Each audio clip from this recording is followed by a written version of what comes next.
Good morning, class. How are you all? Hope you are doing well. In our last class, we have studied about the different organs included in the passage of the food for the digestion, human digestive system. So, let us move forward in our next topic, and that is the mouth and the buccal cavity. Cavity मतलब खड्डा, खोल, है ना. Buccal cavity, this is known as our buccal cavity. Food is taken into the body through the mouth. The process of taking food into the body is called ingestion. जो food हम बाहर से body के अंदर डालते हैं, we put the food from our mouth, from this buccal cavity, and the process is known as ingestion, right? तो पहला स्टेप होता है खाना बॉडी के अंदर डालना, यानी कि ingestion. We chew the food with the help of teeth and break it down mechanically into small pieces. फिर मुंह में दांतों को हम चबाते रहते हैं, राइट. थोड़ी देर बाद खाना नीचे चला जाता है. डायरेक्टली ऐसा कभी हुआ कि मुंह में खाना डालते सीधा पेट में? नहीं. इसीलिए टीचर आपको हमेशा बोलती है ना, खाना खाते वक्त बातें नहीं करनी चाहिए. क्यों?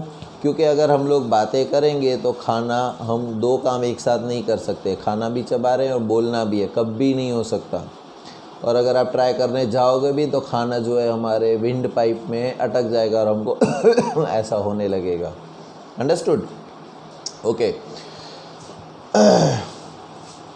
Each tooth is rooted into a separate socket in the gums. जो टीथ के नीचे पिंक कलर की स्किन होती है उसको हम बोलते हैं गम, राइट. और हर एक टीथ जो होता है हमारा, वो उस गम में फिक्स्ड होता है. आपको पता है हमारे अलग अलग कितने दांत होते हैं टोटल? ऊपर भी सेम, नीचे भी सेम, राइट. टोटल कितने टीथ होते हैं? 32, 32. बताइए 32 दांत क्यों दिए भगवान ने हमको? एक ही दांत क्यों नहीं दिया? इतने सारे देने की क्या ज़रूरत थी? और वो भी 2 बार देते हैं, पता है ना. बचपन के दांत होते हैं हमारे दूध के, वो टूट के गिर जाते हैं, फिर नया देते हैं. सी, आप लोग प्रेयर करते हो ना भगवान को थैंक यू बोलने के लिए. थैंक यू क्यों बोलते पता है? क्योंकि वो इतना जनरस है, इतना जनरस है, इतना दयालु है कि देखो, उनको पता है कि बच्चे जो होते हैं वो बेचारे थोड़े नादान होते हैं, उन्हें पता नहीं होता, इसलिए ढेर सारी चॉकलेट्स खा लेते हैं. ढेर सारी चॉकलेट खाओगे तो दांतों में रह जाएगी थोड़ी थोड़ी, और फिर कीटाणु तुम्हारे दांत भी खा जाएंगे. अब दांत तो बाज़ार में मिलते नहीं हैं कि भाई चलो एक दांत चला गया, बाज़ार से ले आएंगे, दूसरा लगा लेंगे, है ना. और अगर ले भी आएंगे तो भी वो नेचुरल जितना नहीं होगा, और ख़र्चा भी होगा वो अलग. एक टीथ लगाने का कम से कम 15-20 हज़ार रुपये लग जाते हैं, अच्छा वाला लगाना हो तो सोचो 32 दांत लगाने हो तो कितना खर्चा आएगा हमको. और भगवान ने हमको फ्री ऑफ कॉस्ट दिया कि चलो एक बार यूज़ किया, आपने गलती कर दी, बहुत सारी चॉकलेट खा ली, दांत सड़ गए तुम्हारे, तो मैं आपको दूसरा सेट देता हूँ पूरे का पूरा. अभी ख़राब नहीं करना, अभी ख़राब करोगे तो फिर और कहीं नहीं मिलेगा तुम्हें ये. Understood? So take very good care of your teeth. खाना खाने के बाद हमेशा अच्छे से मुंह साफ़ कर लेना चाहिए. रात को सोते वक्त और सुबह उठने के बाद भी ब्रश करना चाहिए, राइट. सी, हमारी हेल्दी बॉडी का, अगर हमें स्वस्थ रहना है तो सबसे इम्पोर्टेंट है खाना चबाना.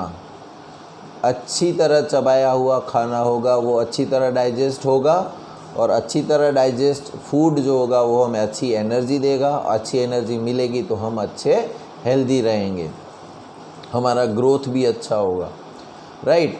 सो it is necessary for our healthy growth we should protect our teeth. तो दांतों को बचाए रखना चाहिए, है ना. Okay. Do you know that each teeth has got its name. हमारे दांतों के भी नाम होते हैं. जो लास्ट के 3 दांत, लास्ट के 3 इस साइड और ऊपर और नीचे, है ना, लास्ट के 3 जो दांत होते हैं ना कोने से, they are known as molar. फिर उसके आगे के दो दांत they are known as premolar, फिर उसके आगे के दो दांत it is known as canine, और आगे के ये दो दांत it is known as incisor. उसी तरह इसी side, right. So molar, premolar, canine और इंसीजर, राइट। तो इधर भी सेम, इधर भी सेम, ऊपर भी सेम और इस साइड ऊपर भी same. So this is known as the arrangement of our teeth and different types of teeth. अभी हर एक टीथ का अपना अपना अलग अलग काम है। आपको अगर मैं एप्पल दूँ तो आप क्या यहाँ से खा सकोगे सीधा? नहीं। कुछ भी खाना हो हमें, राइट, शुगर केन हो, एप्पल हो, बनाना हो, तो आपको सबसे पहले ये दो दांत से उसको काटना पड़ेगा, फिर वो मुंह में जाएगा, फिर ये साइड वाले उसको चबाएंगे, फिर एकदम सॉफ्ट पेस्ट जैसा हो जाएगा, फिर वो खाना नीचे जाएगा। सो कम से कम हर एक दांत को चबाने का मौका मिलना चाहिए। देखो, अगर मैं गेम्स में ले जाऊँ आपको पूरे क्लास को खेलने के लिए और सिर्फ 2-4 बच्चों को खेलने दूँ, बाकी को खेलने नहीं दूँ, तो कैसा लगे? बुरा लगेगा ना। उसी तरह जब खाना मुंह में जाएगा तो कम से कम हर एक दांत को उसको इंट्रोडक्शन करवाओ, तो क्या होगा? आप 32 बार खाना चबाओगे, जो तो पॉसिबल ही नहीं है, आप नहीं करोगे, मुझे पता है। हम जनरली 8, 10 या 12 बार चबा के खाना पेट में भेज देते हैं, फिर स्टमक को ज़्यादा मेहनत करनी पड़ती है अंदर। इससे अच्छा है खाना खाते वक्त अगर हम लोग बात ना करें तो खाना अच्छी तरह चबा सकते हैं, और अच्छी तरह चबाएंगे खाना तो हमारे मुंह में सलाइवा होता है, लाड़ होती है ना, वो खाने में अच्छी तरह मिक्स होती जाती है, खाना एकदम सॉफ्ट हो जाएगा, और फिर वो स्टमक में जाएगा तो अच्छी तरह वो एनर्जी रिलीज़ करेगा, है ना। हमारा कभी पेट भी दर्द नहीं करेगा अगर अच्छे से चबा के खाना खाएंगे ना तो। So keep in mind this also, okay. So आपको अगर फील करना हो तो देखना, आप अच्छे से पहले अपने हाथ धो लो, अभी तो मत करना, राइट, वरना टेस्ट, क्योंकि आपके हाथ गंदे हो सकते हैं, कुछ भी हो सकता है, तो वॉश योर हैंड्स अच्छे से, राइट। फिर ही टेस्ट करना, तो दांतों को ऐसे टच करके देखो, अलग अलग दांत को आप अलग अलग शेप फील करोगे, राइट। सो हर एक दांत का अलग अलग काम होता है। एप्पल दूंगा तो डायरेक्टली यहाँ से चबाओगे, फिर यहाँ चबाओगे ना, डायरेक्टली यहाँ से हम नहीं खा सकते हैं, राइट। तो सबका अपना अपना रोल होता है। Okay, now what happens, our mouth has got the salivary glands, हमारे मुंह के अंदर सलेवरी ग्लैंड्स होता है। इसका मतलब ये कि ग्लैंड्स में से सलाइवा निकलता ही रहता है। आपकी जीभ आप ना रुमाल लेके कितनी भी बार साफ़ करो, वो जैसे ही रुमाल हटेगा वापस गीली हो जाएगी, उसके अंदर कोई एक लीकेज रखा हुआ है ना। आपकी जीभ कभी भी साफ़ या कोरी नहीं रहेगी, हमेशा गीली रहेगी। जब आपकी जीभ सूखने लगेगी तब आप समझ जाओ कुछ बीमारी है हमको। डॉक्टर, देखो आप जब डॉक्टर के पास जाते हो, कुछ बीमारी होती है, पेट दुखता है या आँख दुखती है, कुछ भी बोलोगे ना, तो डॉक्टर क्या बोलता है? पहले तो आँख चेक करता है, फिर बोलता है आ करो, तो जीभ देखता है, जीभ में क्या दिखता है उसको। कुछ भी बोलो ना आप, बुखार भी आ रहा होगा, खांसी भी आ रही होगी, पेट दर्द कर रहा हो, फिर भी वो आपकी जीभ देखेगा। क्यों? जीभ में ऐसा क्या होता है? बिकॉज ही सीज़ कि जीभ गीली है कि सूखी होती जा रही है, ये एक सिम्टम होता है। हमारी बॉडी में कुछ भी चेंजेस आते हैं ना, कुछ बीमारी के लक्षण आने लगते हैं ना, तो आँखों में भी फ़र्क आ जाता है, जीभ में भी फ़र्क आ जाता है, टेम्परेचर हमारी बॉडी का चेंज हो जाता है, राइट। सो ये बॉडी जीभ देखते ही वो पता लग जाएगा डॉक्टर को कि क्या फ़र्क आने लगा है इसमें। So our tongue has got salivary glands, right. अब ये सलेवरी ग्लैंड करते क्या हैं? जो कार्बोहाइड्रेट, आपको पता है ना, खाने के अंदर 5 न्यूट्रिएंट्स होते हैं। कौन कौन से? Carbohydrates, vitamins, minerals, proteins and fat, है ना। तो जो भी खाना हम खाते हैं उनमें से ये सब न्यूट्रिएंट्स में हमको एनर्जी मिलती है।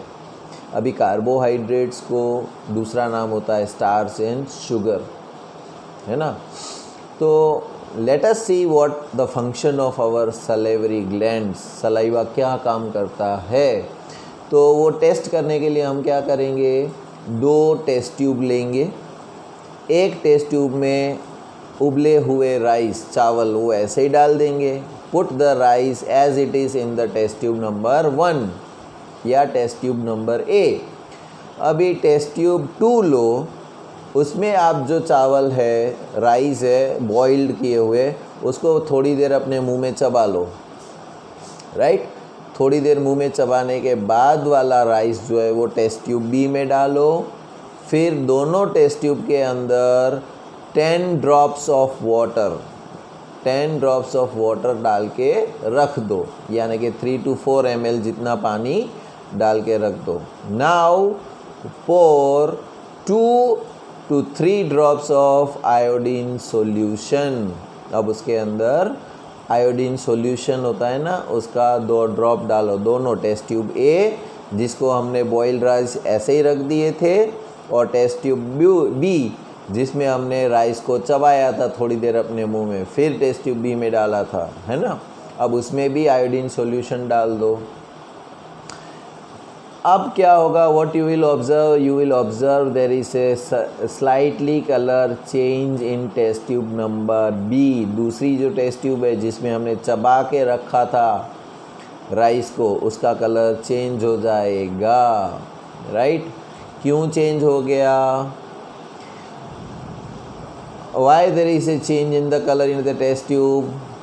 The saliva breaks down the starch into the sugar. हमारे मुंह में जो लाड़ होती है जिसको हम थूक बोलते हैं, है ना, वो स्टार्च को शुगर में कन्वर्ट कर देती है। जो हमने खाना खाया था कार्बोहाइड्रेट यानी कि स्टार्च, उसको वो शुगर में कन्वर्ट कर देता है।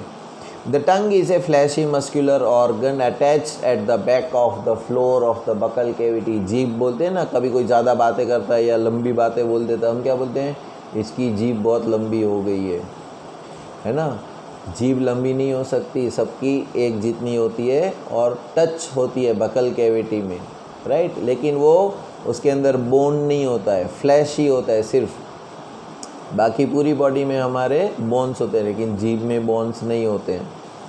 It is free at the front end can be moved in all the direction. पीछे चिपकी हुई होती है लेकिन आगे फ्री होती है, वो ऊपर नीचे कैसे भी घूम सकती है मुंह में अपने, है ना।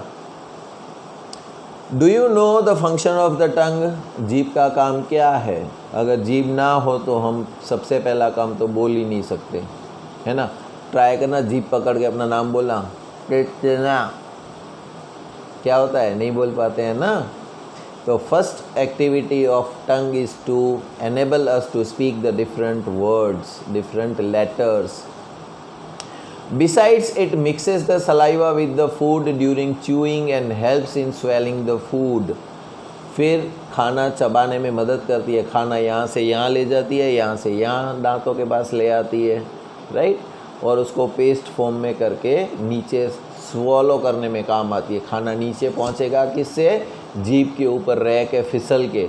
आप लोग गार्डन में जाते हो ना, स्लाइड करते हो, राइट, ठीक उसी तरह खाना जीभ के ऊपर बैठ के स्लाइड करता है और हमारे स्टमक में पहुंच जाता है, right. It has the taste buds that detects the different taste of the food. अभी देखो खाने के अलग अलग टेस्ट आते हैं ना हमको। पानी पूरी एकदम खट्टी खट्टी, दाबेली एकदम तीखी तीखी, है ना, समोसा एकदम टेस्टी। तो हर एक चीज़ जो होती है उसका टेस्ट पता चलता है ना हमें। वो किसकी मदद से पता चलता है? हाँ, हमारी जीभ की मदद से। जीभ के ऊपर होता है टेस्ट बर्ड्स, है ना। So it helps us to detect the different taste of the food. We can find out the position of the taste bud by the following activity. अभी टेस्ट बर्ड जानने के लिए हमें क्या करना पड़ेगा? एक्टिविटी।